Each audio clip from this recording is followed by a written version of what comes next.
disclaimer, this is more than likely going to get copyrighted, so if anything is muted, anything feels cut out, it's because it probably is. Last video, in holiday spirit, I asked y'all, what are you thankful for? And bro said the Pacers' downfall. Holy meat ride. Probably what I'm least thankful for at the moment. Anyway, next question down below. Go and humor me. You know, 2016 was a magical year for all things. Damn near feels like we achieved world peace as people. It's like everyone collectively has the same nostalgic feeling when looking back at it. And looking at the calendar right now, nigga, we're about to be 10 years from the shit. 10 years! Can't believe we're already wrapping up 2025. Speaking of, what's y'all Spotify raps looking like? You know what I'm saying? Y'all was listening to BS or what? Well, we gonna find out. Drop your Spotify rap playlist on creatorscatalog.com for all the glory. Who had the best taste of 2025? We gonna see. But anyway, man, I genuinely cannot believe a decade from some of the greatest moments that helped shape the way we view music today. And so today felt like the perfect day to dust off the old time machine and look back at some rap lore. Some 2016 rap lore.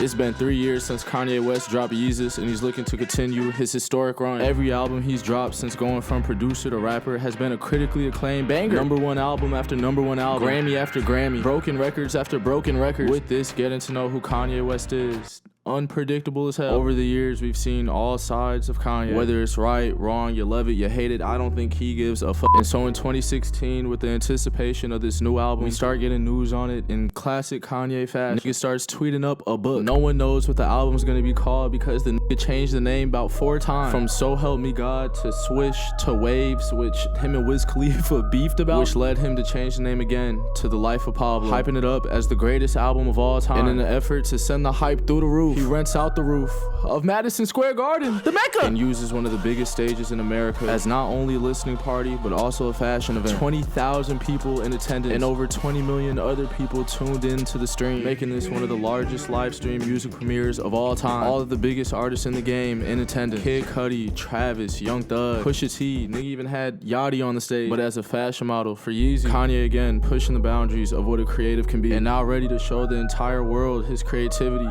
through a fucking laptop.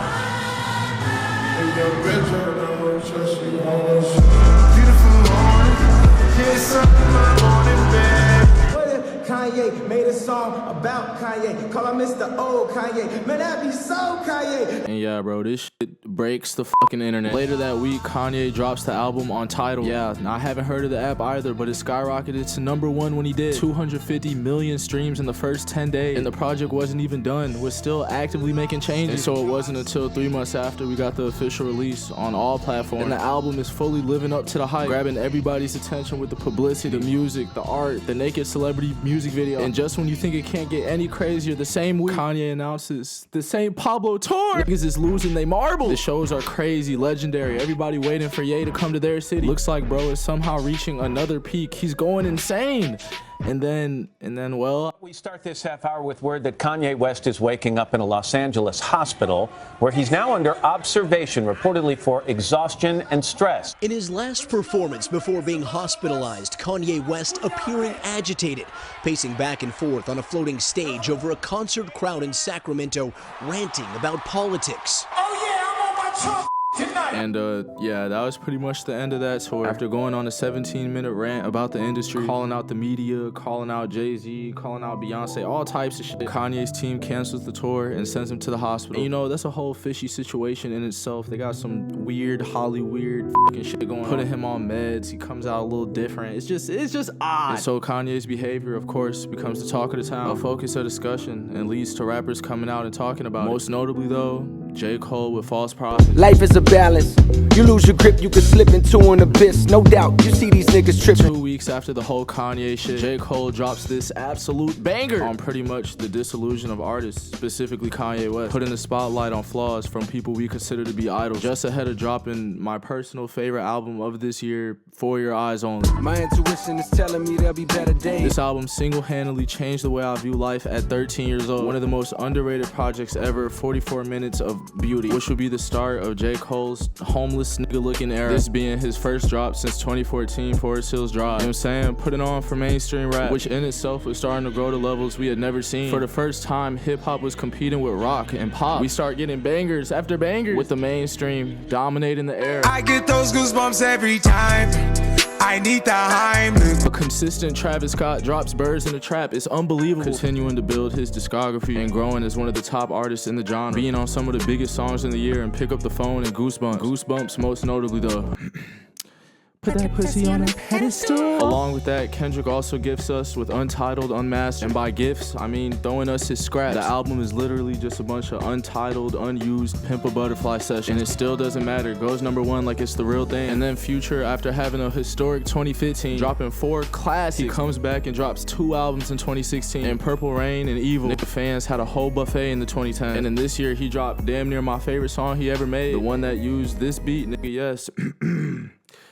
News or something. Bright light shining, our brain on the bandit. With the Cadillac, panoramic, no panties. Old school shit, fit 5 grand there, got those all up, cause you know I get that. Can't forget Young Thug put on a dress and dropped Jeffrey. Double R know I need me a Bentley. I'm built like a lightweight, but throw like it's heavy. Throw like it's heavy. I don't want your hoe and I don't want her celly. Don't try to rob me. Got 49 choppers that scream what the helly.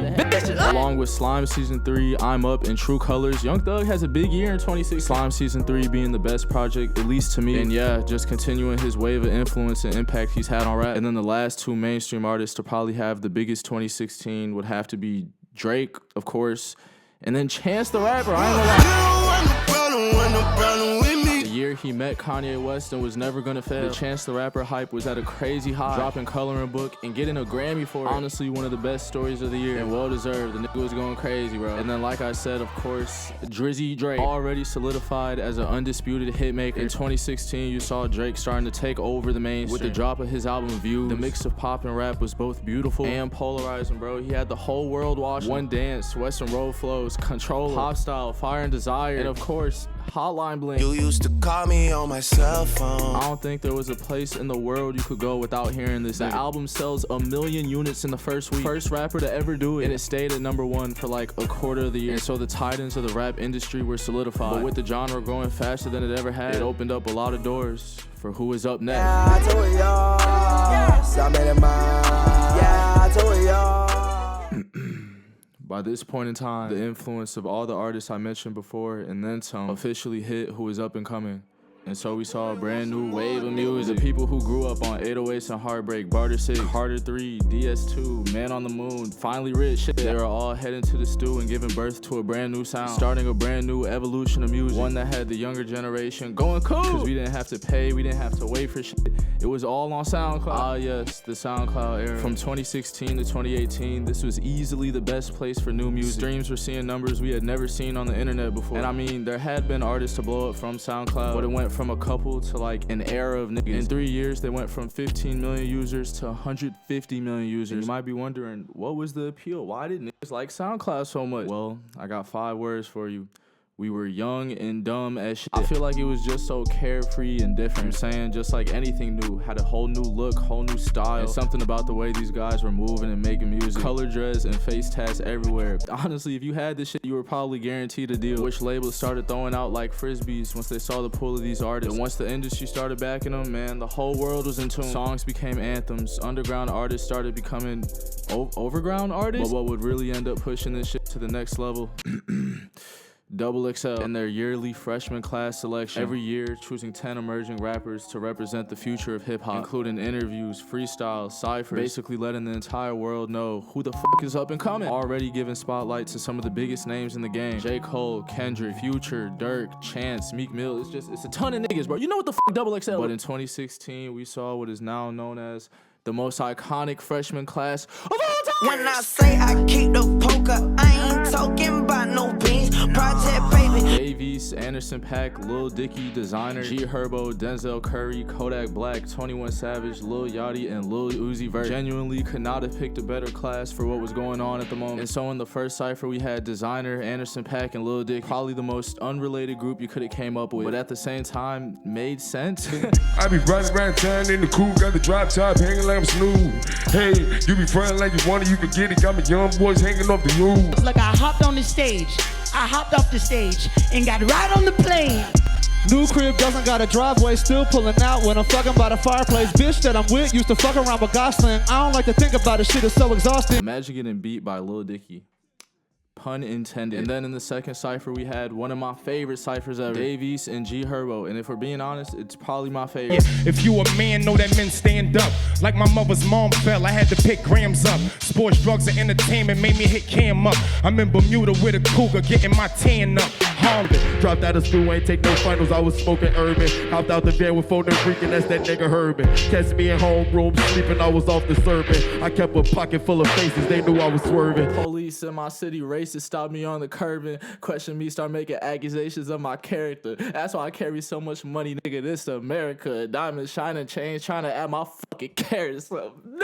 And then lastly, of course, the most iconic of them all, Denzel Curry, 21 Savage, Lil Yachty, Lil Uzi, and Kodak Black. Shit got over 200 million views, which is actually just insane.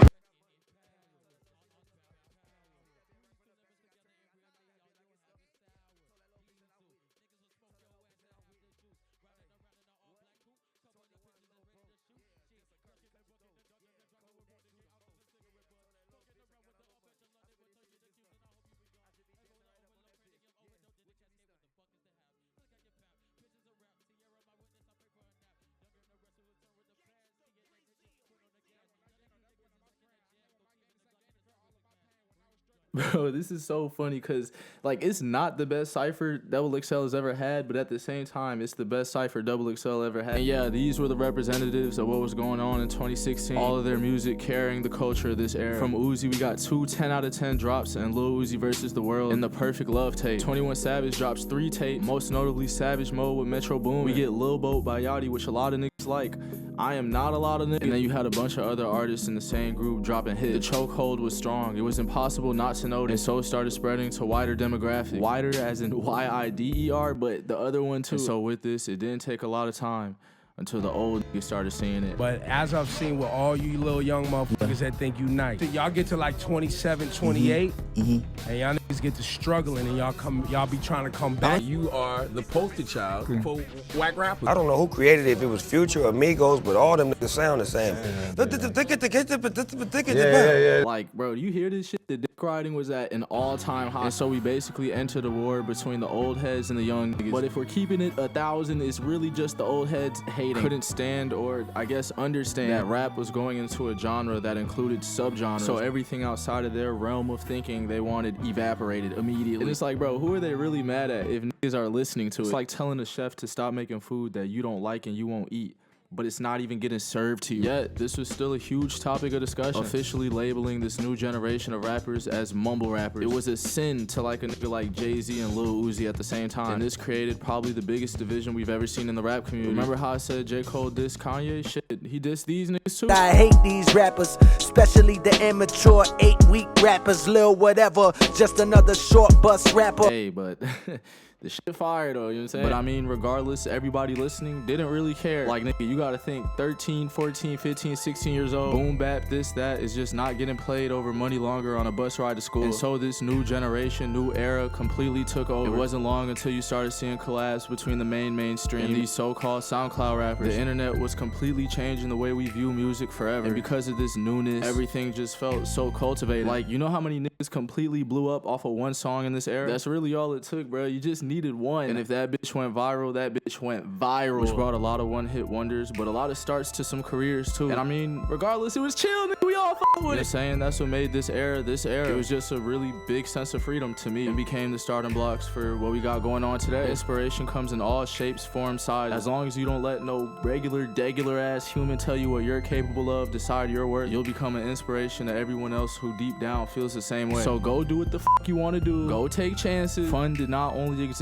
in 2016, believe it or not. You just got to be willing to find your version of it. We're all creators. So head to creatorscatalog.com and show the world your work. Everybody sharing their art, music, starting community chats. Like, y'all actually don't know how much this warms my heart, bro. Like, come on. I don't even know what this is, but it looks cool. So if you're a creative of any type, creatorscatalog.com. Share your work, bro. We want to see. Shout out Quan for the beat. Keep dropping heat. I can see the whole world with a draw. Consistency, I cannot stop. It's a long road to the top. Never lonely, just me and my guap. Never lonely, just me and my motherfucking thought. I got niggas, but not a whole lot. I know it's a balance between money and God. Been working so hard trying to find it. I don't got no wops, I don't got no problems with nobody. Life not exciting. Life boring, just praying and writing.